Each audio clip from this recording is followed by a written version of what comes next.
Good morning student. आज हम BSc third year में फिजिकल केमिस्ट्री की यूनिट फर्स्ट के सिलेबस का डिस्कशन करेंगे। तो यूनिट फर्स्ट में दो पार्ट्स हैं। ए पार्ट है एलिमेंट्री क्वांटम मैकेनिक्स और बी पार्ट है molecular orbital theory. Elementary quantum mechanics जो है उसमें क्या क्या पढ़ेंगे। सबसे पहले हम जानेंगे ब्लैक बॉडी रेडिएशन के बारे में, यानी ब्लैक बॉडी क्या होती है, ब्लैक बॉडी रेडिएशंस क्या होती है। तो ब्लैक बॉडी क्या होती है? ब्लैक बॉडी एक ऐसा इमेजिनरी ऑब्जेक्ट होता है जो सभी तरह की वेवलेंथ का अब्जॉर्प्शन या इमिशन कर सके, ब्लैक बॉडी कहलाता है। ब्लैक बॉडी रेडिएशंस किसे कहेंगे? ब्लैक बॉडी को जब गर्म किया जाता है या टेम्परेचर दिया जाता है तो खुद के टेम्परेचर की वजह से एक पर्टिकुलर टेम्परेचर पर थर्मल इक्विलिब्रियम की कंडीशन में ब्लैक बॉडी द्वारा इलेक्ट्रोमैग्नेटिक रेडिएशन इमिट की जाती है, जिसे क्या कहते हैं? ब्लैक बॉडी रेडिएशंस कहते हैं। यानी कि ब्लैक बॉडी रेडिएशंस किसे कहेंगे? जब ब्लैक बॉडी को गर्म किया जाता है या टेम्परेचर दिया जाता है तो ब्लैक बॉडी द्वारा एक कांस्टेंट टेम्परेचर पर थर्मल इक्विलिब्रियम की कंडीशन में जो इलेक्ट्रोमैग्नेटिक रेडिएशन इमिट की जाती है वो ब्लैक बॉडी रेडिएशंस कहलाती हैं। ठीक है, इसका इसका पूरा डिटेल पढ़ेंगे हम। नेक्स्ट है प्लांक रेडिएशन लो। प्लांक रेडिएशन लो क्या है? प्लांक रेडिएशन लो ये कहता है कि जो रेडिएशंस है उनका इमिशन या अब्जॉर्प्शन कंटिन्यूअस न होकर डिस्क्रीट फॉर्म में होता है। यानी कि रेडिएशंस का इमिशन या अब्जॉर्प्शन सतत रूप में न होके असतत रूप में होता है, और रेडिएशंस का इमिशन या अब्जॉर्प्शन छोटे छोटे ऊर्जा के पैकेट्स या बंडल्स की फॉर्म में होता है, जिन्हें फोटोन या क्वांटम कहते हैं। ठीक है, इसके अलावा प्लांक रेडिएशन लो ब्लैक बॉडी स्पेक्ट्रम को एक्सप्लेन करता है। नेक्स्ट है photo electric effect. Photo electric effect क्या होता है? फोटो इलेक्ट्रिक इफेक्ट का मतलब होता है कि जब किसी मेटल सरफेस पर एक सफिशिएंट वेवलेंथ की रेडिएशन, एक सफिशिएंट वेवलेंथ या सफिशिएंट वेवलेंथ से ज़्यादा वेवलेंथ की रेडिएशन इंसिडेंट की जाए तो मेटल की सरफेस से इलेक्ट्रॉन्स इजेक्ट होते हैं। इस इफेक्ट को क्या कहते हैं? फोटो इलेक्ट्रिक इफेक्ट कहते हैं। इसके पूरा डिटेल पढ़ेंगे हम।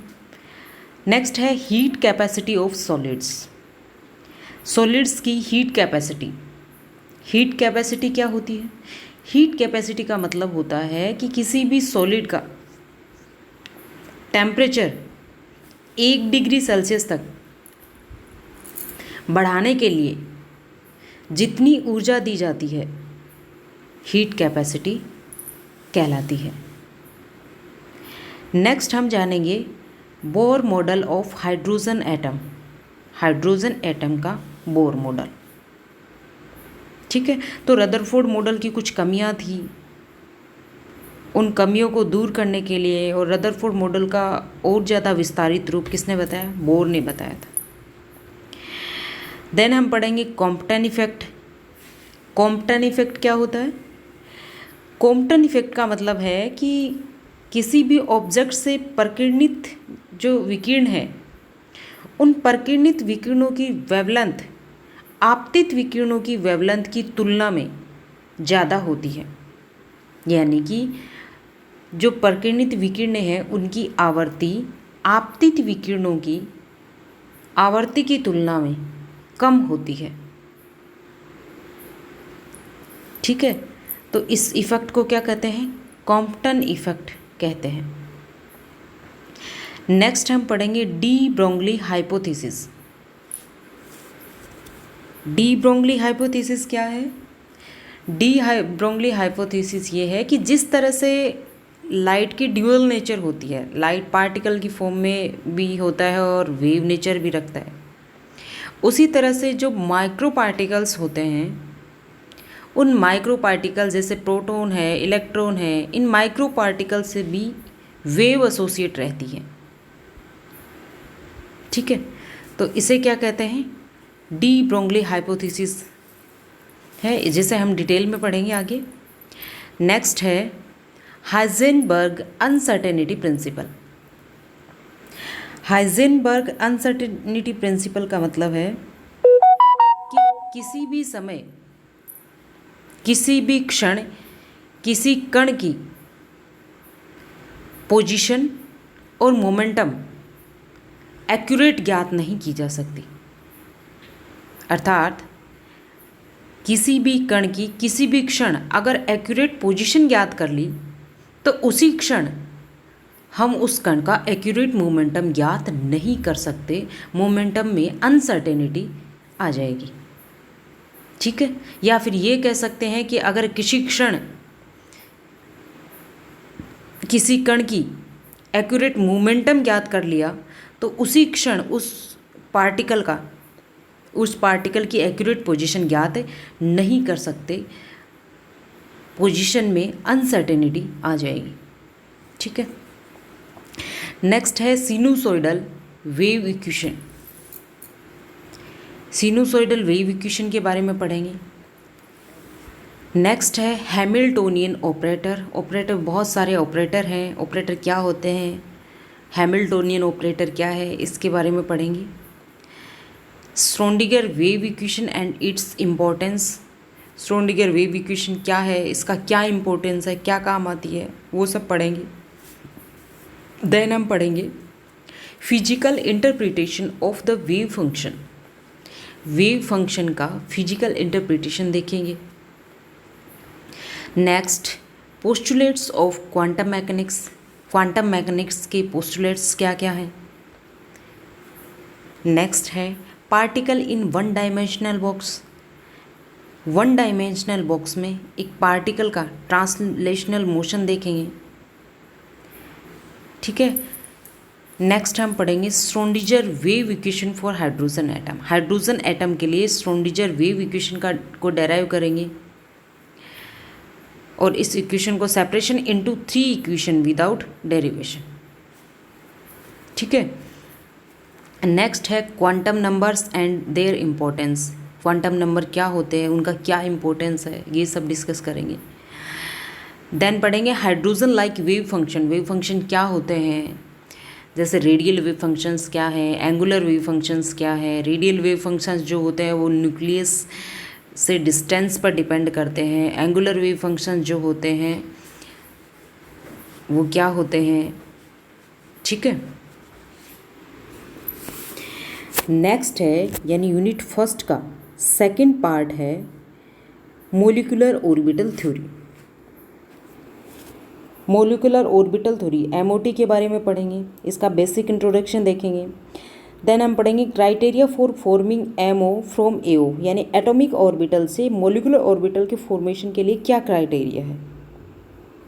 नेक्स्ट हम देखेंगे construction of MOs by LCAO, यानी linear combination of atomic orbital के थ्रू मोलिकुलर ऑर्बिटल का कंस्ट्रक्शन कैसे होता है वो देखेंगे।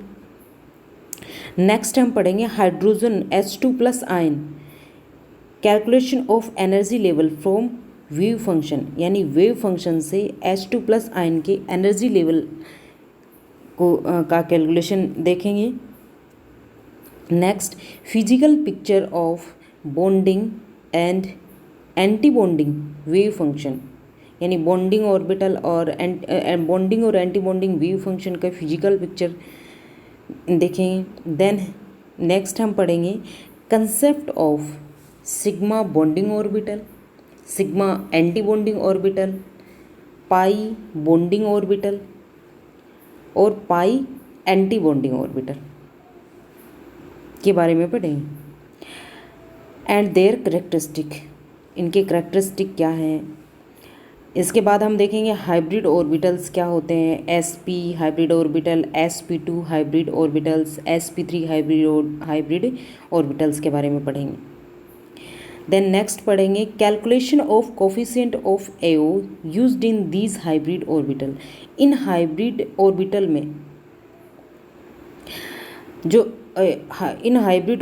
में जो एटॉमिक ऑर्बिटल यूज होते हैं उनके कोफिशिएंट का कैलकुलेशन देखेंगे। नेक्स्ट हम पढ़ेंगे introduction of valence bond model of hydrogen molecule. ठीक है, यानी हाइड्रोजन मॉलिक्यूल के लिए वैलेंस बॉन्ड मॉडल देखेंगे। नेक्स्ट हम पढ़ेंगे comparison of MO and VB model, यानी मॉलिक्यूलर ऑर्बिटल मॉडल और वैलेंस बॉन्ड मॉडल में क्या डिफरेंस है, उनका कंपैरिजन देखेंगे। ठीक है, तो ये था हमारा यूनिट 1 का सिलेबस। ठीक है, थैंक यू।